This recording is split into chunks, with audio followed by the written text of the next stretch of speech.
Todos nós sabemos que a situação global agora é de alerta e de preocupação. O mundo passa por uma pandemia de coronavírus.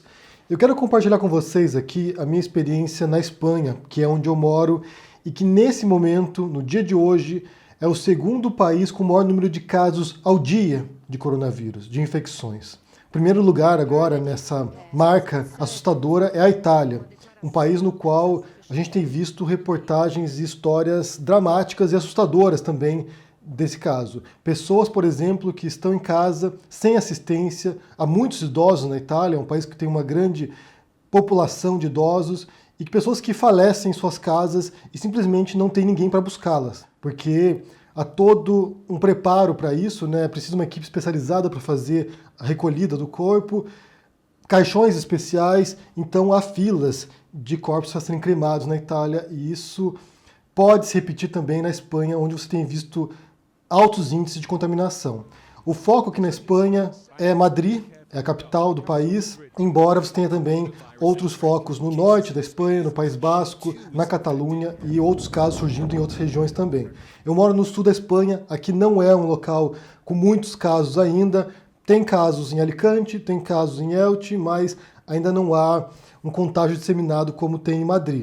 Eu quero contar para vocês aqui como a gente se preparou para isso, né? O que está acontecendo agora, as medidas que o governo tomou aqui na Espanha, porque isso pode também ajudar vocês no Brasil a se prepararem para isso, porque vai chegar e vocês terão também de se preparar para esse momento. Então, para começar, o governo espanhol, na minha opinião, demorou para tomar medidas preventivas, demorou para fechar os colégios aqui, mas essa semana eles decretaram estado de alarme, estado de alerta aqui no país, ou seja, agora eles restringiram a movimentação das pessoas, a gente está dentro de casa agora, a gente está em quarentena, então a gente não pode sair de casa, a não ser para alguns casos excepcionais, como ir ao médico, à farmácia, ao mercado, ou para quem trabalha e tem algum trabalho que seja essencial para o país. As ruas estão vazias.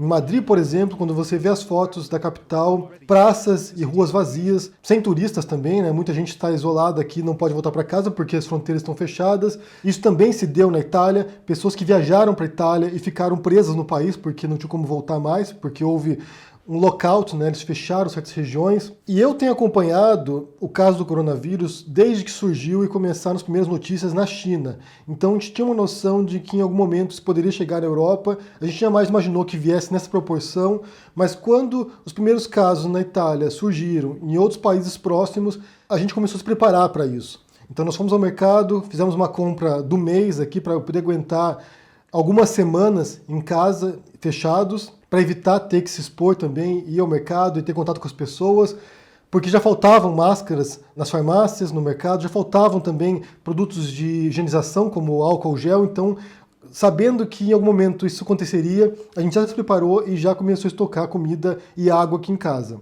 Então, uma vez que o governo decretou o estado de alarme, que foi quando a população inteira realmente passou a se preocupar, porque até uns dias antes todos estavam agindo naturalmente, estavam indo em festas, estavam indo a praças, estavam circulando normalmente no sistema de transporte público. Quando o governo dispara o alerta, aí você viu a correria para os mercados. Então, prateleiras vazias, longas filas, antes mesmo do mercado abrir, você tem também imagens de pessoas esperando minutos antes para poder se abastecer. A gente conseguiu evitar esse pânico, porque a gente já tinha se preparado antes, e também foi anunciado o fechamento das escolas aqui na Espanha, escolas e universidades. Portanto, o nosso filho que está no ensino primário agora está em casa, e isso não é férias. Na verdade, muita gente achou que ia ficar de folga, né? Fecharam as escolas, fecharam as universidades, vamos descansar, mas não. Os professores estão trabalhando ainda, eles estão enviando material para fazer em casa. Por exemplo, hoje já começou, né, o ensino em casa, então nosso filho está fazendo as lições em casa aqui, está supervisionando e terá que mandar para a professora verificar o desempenho.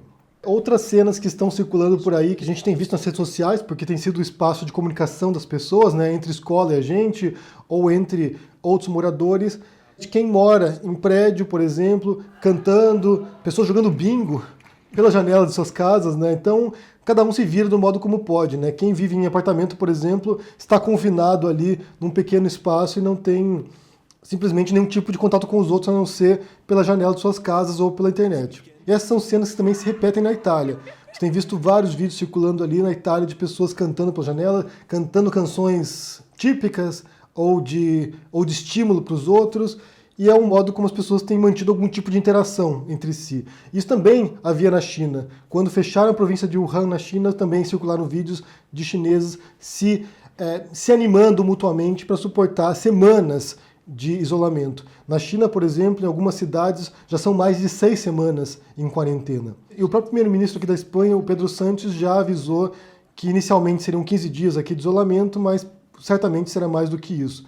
Então, será um grande desafio para muita gente, na verdade, né? Mesmo para mim que trabalho em casa, que já estou habituado a ficar o tempo todo em casa, o simples fato de saber que você não pode sair do portão da sua casa para fora já é asfixiante. E também com uma criança, né, de 6 anos em casa, cheia de energia, querendo brincar com seus amigos, sentindo falta dos amigos na escola, sentindo falta dessa interação. Você não pode nem ir no parquinho, porque a transmissão pode se dar no balanço, pode se dar nos brinquedos do parquinho, e nem é possível sair à rua também. A polícia está fiscalizando, está verificando a documentação das pessoas que saem à rua, então simplesmente é realmente esperar e aguardar e ficar aqui acompanhando as notícias que saem na imprensa e os anúncios oficiais. A intenção principal dessa quarentena é controlar o surto principal do coronavírus, ou seja, é evitar o colapso do sistema de saúde aqui na Espanha. Na Itália já está sobrecarregado, aqui na Espanha, em Madrid, vários hospitais já estão superlotados, porque como o contágio ele é exponencial, o que acontece é que muita gente, tanto quem está de fato contaminado, quanto quem tem medo de estar contaminado ou acha que está contaminado, essas pessoas vão para o hospital e vão acabar saturando o sistema de saúde. Então o que eles querem fazer, ao forçar esse isolamento social, né, esse distanciamento social, como eles chamam, é reduzir a curva de contágio, reduzir esse surto, para que esses casos comecem a ser mais espaçados ao longo de vários meses. Quer dizer que o coronavírus veio para ficar, então a gente pode esperar casos futuros de coronavírus, assim como da gripe, por exemplo. Será uma doença com a qual a gente vai ter que conviver por muito tempo, até que se faça uma vacina, mas a ideia é que isso seja diluído, esse impacto seja diluído no sistema de saúde durante muito tempo. E a grande preocupação por trás disso, na verdade, é relacionada aos casos mais graves, a pessoas mais idosas que são mais suscetíveis a complicações e óbito, e evitar que muita gente acabe necessitando de auxílio médico. Cada país tem adotado uma estratégia para confrontar essa epidemia. No caso da China, foi de fato uma quarentena de uma região que não deu tão certo assim. Logo surgiram outros casos fora também desse cordão de isolamento. A Itália teve uma outra abordagem, esperou mais antes de começar a tomar medidas, e aqui a Espanha adotou políticas parecidas com a Itália, e a gente viu que não deu certo. Já no Reino Unido, que você tem lá, é uma outra mentalidade, muito perigosa, na verdade, que pode sim levar a muitas mortes, que é de uma imunidade em massa, uma imunidade coletiva, que sinceramente não faz sentido nenhum, de esperar que todo mundo se contamine e, quem sabe, crie uma imunidade natural ao vírus, coisa que não vai acontecer e que pode paralisar o país completamente. Já no Brasil, a gente tem o Bolsonaro, que a gente sabe que é um completo incompetente para lidar com essas questões, com essas crises. Ele está negando o perigo que essa pandemia pode representar, manda mensagens contraditórias para o público. Por um lado, você tem o ministro da Saúde propondo que as pessoas se isolem de fato, que se afastem, que se protejam, enquanto você tem, por exemplo, o presidente saindo a público no último dia 15 para se encontrar com a população. Ele, que é suspeito de ter contraído o vírus durante sua viagem para os Estados Unidos, embora tenha negado, embora tenha feito um teste, disse que deu negativo, mas a gente não sabe com certeza se tem ou não tem. Ou seja, alguém que manda para o seu público, para o seu eleitorado, mensagens complicadas e que vai levar certamente a um colapso do sistema no Brasil. Por um lado, o presidente fazendo isso, e por outro lado, líderes religiosos neopentecostais que também disseram que não vão parar com os cultos, que ainda convocam os seus fiéis para irem aos cultos. Ou seja, você tem uma receita aí, você tem uma fórmula para uma tempestade perfeita no Brasil. Quem tiver a opção de se preparar para isso, faça, porque uma hora vai chegar de fato com força essa pandemia. Então se preparem. Não precisa ficar desesperado, não precisa ficar paranoico com isso, não é o caso, mas se prepare. Se você não estiver no grupo de risco, se isole, proteja as pessoas que você ama, proteja as pessoas idosas. Certamente nas próximas semanas você terá suspensão de aulas em vários estados brasileiros, então se preparem, porque quando chegar aí, devido à incompetência governamental, a coisa pode ficar séria. Mas justamente por causa dessa saturação nos hospitais. Embora o vírus não seja tão letal assim, a taxa de letalidade não é tão grande, mas quando você tiver milhares e milhares de pessoas superlotando hospitais, aí sim pode ser uma catástrofe. Eu acabei de ler uma reportagem agora do Intercept dizendo que fizeram uma simulação do número de mortes possíveis no Brasil e pode chegar a 500 mil mortes. Ou seja, é muita gente que pode ser afetada por isso e muita gente que vai sofrer as consequências de um governo que não leva em consideração a sua população. E nem sequer o seu eleitorado também. Porque quando você tem um presidente que estimula manifestações num período crítico como esse, você percebe que é um desprezo completo à vida humana e nenhum respeito por brasileiros em geral e por seu eleitor. Mas ressalto aqui, se prepare, cuide-se.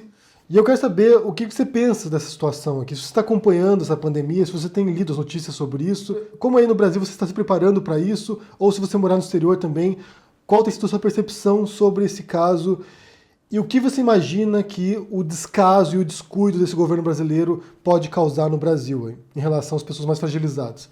Deixe aqui seu comentário, deixe o joinha, assine o canal da Carta Capital e a gente se vê por aí. Abraço e até mais.